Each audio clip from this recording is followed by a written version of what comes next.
जी अस्सलाम वालेकुम दोस्तों। आज की जो स्टोरी है वो इतनी इंटरेस्टिंग है कि जो अंग्रेज़ हैं उन्होंने इसके ऊपर पूरी मूवी बना डाली है। तो बात शुरू होती है यूक्रेन से। जैसे इधर हमारा नहीं कश्मीर इलाका, ऐसे यूक्रेन में एक इलाका है, पहाड़ी इलाका। उधर एक झोंपड़ी होती है और उधर उस झोंपड़ी में जो है एक मियाँ बीवी रहते हैं। ठीक है, मियाँ का नाम होता है मकोला और जो उसकी बीवी है उसका नाम होता है नास्तिया। दोनों जो हैं वो काफ़ी हँसी खुशी अपनी ज़िंदगी गुजार रहे होते हैं। और जो वो मकोला है वो साथ के एक गांव में एक टीचर होता है, स्कूल में मैथ पढ़ाता है उधर। और मकोला काफ़ी अच्छा टीचर होता है, इसलिए जो सारे बच्चे हैं उससे जो है काफ़ी खुश रहते हैं। लेकिन इनमें जो एक बच्चा है जिसका नाम इवान होता है वो काफ़ी बदतमीज़ होता है और वो मकोला को हर वक्त जो है वो नीचा दिखाने की कोशिश करता है। और याद रखें ये जो इवान है इसका आगे कहानी में आगे चलकर काफ़ी रोल है।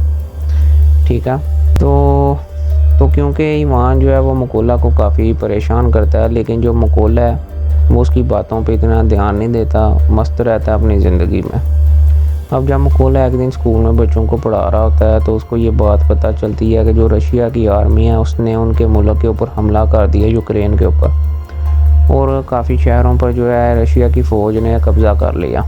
अब जब मकोला जो है वो अपने घर वापस जाता है तो उसको ये बात पता चलती है कि जो उसकी बीवी है वो प्रेग्नेंट है। वो काफ़ी खुश होता है, दोनों मियाँ बीवी मिलकर काफ़ी खुशी जो है वो सेलिब्रेट करते हैं। अब अगला दिन होता है मकोला सुबह अपनी बीवी को बाय बोलकर स्कूल के लिए निकल जाता। अभी जब वो अपने घर से थोड़ा सा आगे ही जाता है तो वो रास्ते में ना दो फौजियों को देखता, लेकिन वो उन पर इतना ध्यान नहीं देता, वो पास से गुजर जाता है। वो फौजी जो है सिगरेट पी रहे होते हैं। जब वो स्कूल पहुंच जाता तो उधर जब वो पहुंचता है तो वो देखता है कि स्कूल में तो कोई भी नहीं है, स्कूल खाली था, ना कोई बच्चा था ना कोई उस्ताद था, स्कूल सारा खाली था। तो उनके स्कूल में टीवी होता है, वो टीवी लगाता है तो वो देखता है कि जो रशिया की फ़ौज है ना उसने उसके इलाके में भी जो है ना कब्ज़ा कर लिया, जिस शहर में वो रह रहा होता। वो परेशान हो जाता है, उसको फिर याद आता है कि जो मैंने रास्ते में दो फौजी देखे थे वो रशिया के फौजी थे। उसको अपनी बीवी की फिक्र होने लगती है। वो उधर से सीधा भागा भागा साइकिल पे वो अपने घर की तरफ रवाना हो जाता। अब जब वो घर में पहुंचता है तो वो उन्हीं दो फौजियों को देखता है, उसकी बीवी को काफ़ी मार पीट रहे होते हैं। वो जो होता है मकोला वो भाग कर जाता है, अपनी बीवी को बचाने की कोशिश करता है, लेकिन ये जो दो फौजी हैं ये इसको भी पकड़ लेते हैं और दोनों को बेदर्दी से मारते हैं। अब वो उनसे रिक्वेस्ट करता है कि उसकी बीवी को ना मारें क्योंकि वो प्रेग्नेंट है, लेकिन वो उसकी एक बात नहीं सुनते और दोनों को अच्छी तरह मारते हैं। अब इनको मारने के बाद अच्छी तरह जब इनको मार लेते हैं तो फिर जाते जाते वो इनके घर की तलाशी लेते हैं और जाते जाते इनके घर को आग लगा देते हैं। तो जब उसकी बीवी है जो नास्तिया वो अपने घर को जलता देखती है तो वो गुस्से से जो है लाल पीली हो जाती है। वो फौजी जाने लगते हैं तो वो उसकी बीवी को पास में पड़ा ना कि पत्थर मिलता, वो पत्थर उठाती है और उनको मारने लगती है। तो वो फौजी देख लेते हैं, वो आगे से फायर चला देते हैं, सीधा जाके उसकी बीवी को लग जाता। उसकी बीवी उधर ही तड़प तड़प के मकोला के सामने जो है वो मर जाती है। अब मकोला जो है वो इधर काफ़ी रोता है, 2-4 घंटे वो इधर बैठ के रोता रहता है। इतनी देर में जो यूक्रेन के उसके अपने मुल्क के दो फौजी आते हैं, वो उसकी शिनाख्त करते हैं, चेक करते हैं कि ये तो हमारा अपना ही बंदा। तो फिर उसके साथ मिलकर उसकी बीवी को दफनाते हैं। अब चूँकि जो मकोला उसका ना घर था ना बीवी ना बच्चे, उसका सब कुछ बर्बाद हो चुका था, तो वो फौजियों को कहता मुझे अपने साथ ले जाए। वो जो है ना यूक्रेन की फ़ौज में शामिल होने का जो है वो फ़ैसला करता है। फ़ौजी पहले तो सोचते हैं लेकिन फिर वो आखिरकार उसको अपने साथ ले जाते हैं अपनी बेस पर। जब वो बेस पर पहुंचते हैं तो जो उनका जो बड़ा अफसर है, कर्नल है, उसको गुस्सा आ जाता। वो पहले नहीं मानता उसको ना शामिल करने के लिए फ़ौज में। वो सोचता है, वो कहता है कि कहीं ये जासूस ना हो। लेकिन फिर मकोला उसको अपनी सारी स्टोरी सुनाता है कि उसके साथ क्या क्या हुआ है, तो कर्नल को तरस आ जाता। फिर वो उसको जो है फ़ौज के अंदर शामिल करने का फ़ैसला कर लेता और अगले दिन से ही जो है उसकी ट्रेनिंग शुरू हो जाती है। अब चूँकि मकोला जो है वो एक आम आदमी था, उसके लिए ट्रेनिंग बहुत मुश्किल थी, लेकिन वो हार नहीं मानता। वो ट्रेनिंग बहुत सख्त ट्रेनिंग जो है वो करता रहता। अब ट्रेनिंग के दौरान जो है एक टीममेट होता है, वो मकोला की मदद करता है और उसको जो वो गन है उसको असेंबल करना और डिसेंबल करना सिखाता। मकोला सीख जाता। मकोला काफ़ी अच्छी ट्रेनिंग करता है। एक दिन मकोला ट्रेनिंग कर रहा होता है तो वो अपने साथियों को कहता है इसको इसके असल नाम से ना पुकारें, बल्कि इसको इसके कोड नेम से पुकारें। इसका जो कि इसका कहता है मेरा कोड नेम है वो रावण है, मुझे इस नाम से पुकारें। इस पर जो होता है वो सारे उसके जो साथी टीममेट्स होते हैं उस पर हंसते हैं। वो कहते हैं कि कोड नेम ऐसे ही नहीं मिल जाता, उसके लिए मेहनत करनी पड़ती है, खुद को साबित करना पड़ता है, फिर जाकर कोड नेम मिलता। मकोला उनकी बातों का बुरा नहीं मनाता और अपनी ट्रेनिंग जारी रखता। अब क्या होता है कि एक दिन इनका जो बड़ा अफसर कर्नल होता है ना, वो इनके पास आता है। वो इनको कहता है कि जो हमारी टीम है इसके अंदर स्नाइपर्स जो हैं वो बहुत कम है, तो हमें अपनी टीम में स्नाइपर्स और ज़्यादा ऐड करने पड़ेंगे ताकि हम जो रशिया की फ़ौज का मुकाबला कर सकें। तो वो फिर इनसाफ से पूछता कि तुम सब में से स्नाइपर कौन कौन बनना चाहता। तो 2-4 लोग आगे आते हैं, उनमें एक मकोला भी होता। वो कहता है मैं भी बनना चाहता हूँ स्नाइपर। लेकिन इस पर कर्नल कहता है कि तुम अभी इस काम के लिए तैयार नहीं हुए, क्योंकि ये बच्चों का खेल नहीं है, स्नाइपर बनना इसके लिए तुम नहीं तैयार अभी। वो कर्नल कहता है कि तुम तो अभी जो गन है उसको असेंबल और डिसेंबल भी नहीं कर सकते। मकोला कहता है मैं कर सकता हूँ, मैं ये काम सिर्फ 20 सेकंड के अंदर कर सकता हूँ। अब ये सुनकर जो सीनियर होता है वो टेबल पर एक गन रखता है और मकोला को कहता है आगे आओ और अपनी जो काबिलियत है इसको साबित करो। मकोला जो है वो आगे बढ़ता है अपनी काबिलियत को साबित करने के लिए। वो अपनी आंखों पर पट्टी बांधता है और वो इस गन को जो है सिर्फ 18 सेकंड में खोल कर दोबारा जोड़ भी देता है। सब लोग इसकी फुर्ती को देखकर काफ़ी इम्प्रेस होते हैं और मकोला के लिए तालियां बजाते हैं। और ये सब देखकर जो कर्नल होता है ना, वो मकोला को स्नाइपर की ट्रेनिंग में शामिल करने का फ़ैसला कर लेता। अब क्या होता है कि इनकी ट्रेनिंग शुरू हो जाती है। सब लोगों को जो दूसरे लोग हैं ना, उनको नए जदीद किस्म की गन्स दी जाती हैं, नए जदीद किस्म के हथियार दिए जाते हैं।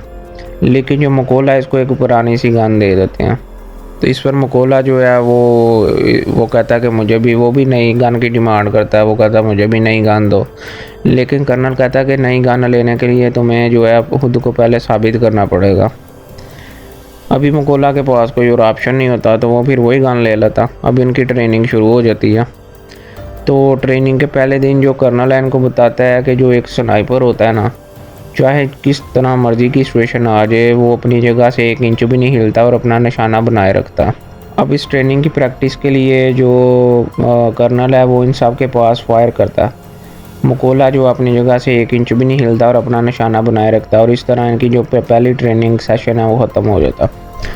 अब अगले दिन जो होता है वो ट्रेनिंग ज़रा थोड़ी मुश्किल होती है, क्योंकि इसमें जो ये स्नाइपर्स होते हैं इनको जो अपना टारगेट है सिर्फ एक बार दिखाया जाता है। बाद में इनकी आंखों पर पट्टी बांध दी जाती है और फिर इनको अंदाजे से उसको हिट करना होता है। बाकी सब लोग तो जो है इस टेस्ट को पास कर लेते हैं, लेकिन मकोला जो है इस टेस्ट में फ़ेल हो जाता, क्योंकि उसके पास जो गन थी पुरानी, उससे ये करना बहुत मुश्किल था।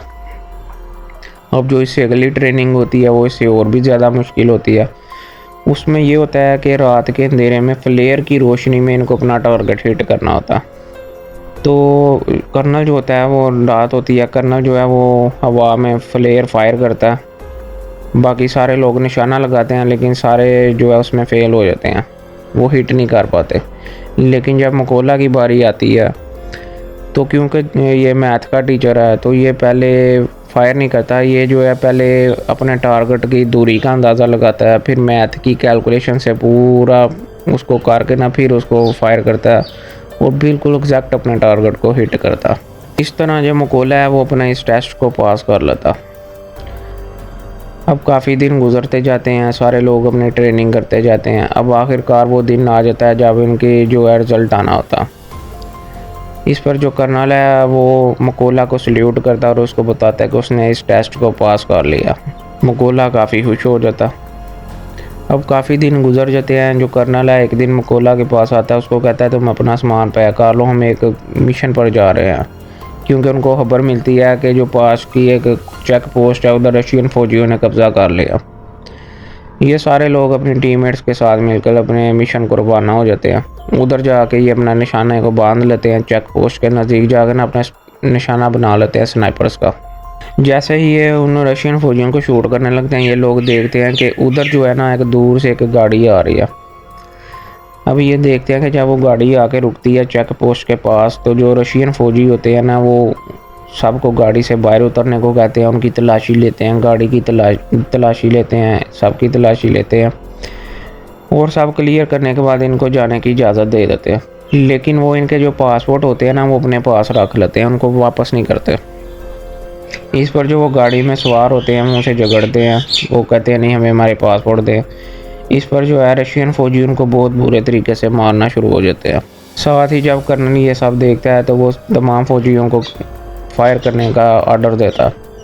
इस तरह इधर ये फायरिंग शुरू कर देते हैं और देखते ही देखते सारे रशियन फ़ौजी को जो है ये मार देते हैं और इस तरह इनका जो पहला मिशन है ये कंप्लीट हो जाता है। अब मिशन ख़त्म होने के बाद जब लोग वापस बेस पर पहुंचे तो मुकुला को पता चला कि जो वो बाकी इसके साथी हैं वो एक दूसरे मिशन पर गए हैं।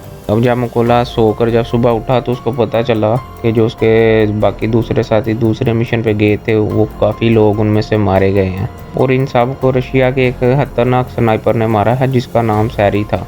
अब काफ़ी दिन गुजर गए, ये लोग अपने अगले मिशन पर निकल जाते हैं और लोकेशन पर पहुँच ये लोग जो हैं उधर माइंस बिछा देते हैं और थोड़ी देर बाद ये देखते हैं कि उधर जो रशियन फ़ौजी हैं वो आ गए हैं और इधर ही जो मकोला है वो देखता है कि जो वो इवान है वो भी उनके साथ है। वो जो स्कूल में वो एक बच्चा आता था ना इवान, जो इसको तंग करता था, उसने भी रशियन फ़ौज को ज्वाइन कर लिया था और वो भी इनके साथ ही था।